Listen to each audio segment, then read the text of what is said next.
Well, the nationwide concern about the spread of measles is growing. So what's the latest and what's New York doing about it? We dive in today's Wellness Watch. With 4 confirmed measles cases in New York State, Governor Hochul this week announced a new web portal to access vaccine and public health information on measles.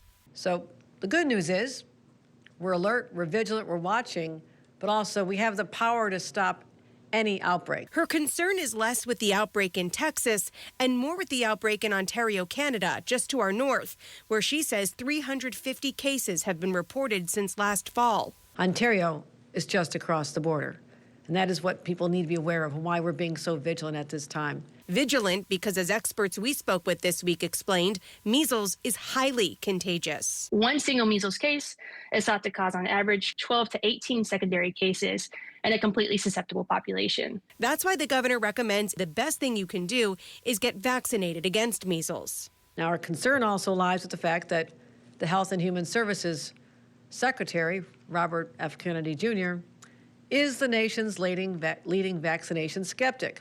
He's been quoted as saying that cod liver oil has been very good at results for people who are sick with measles.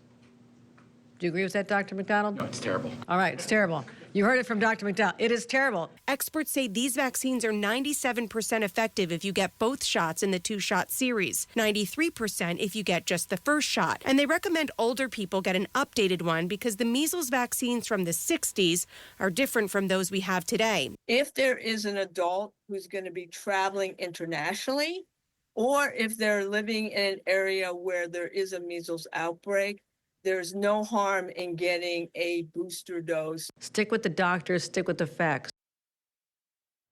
Well, experts say vaccination side effects are mild, like a low-grade fever, soreness, or rash. That's compared to the much more serious complications of the measles virus itself, including ear infections, pneumonia, blindness, deafness, and the inflammation of the brain. The portal that the governor launched is linked in this story on our website, cbs6albany.com.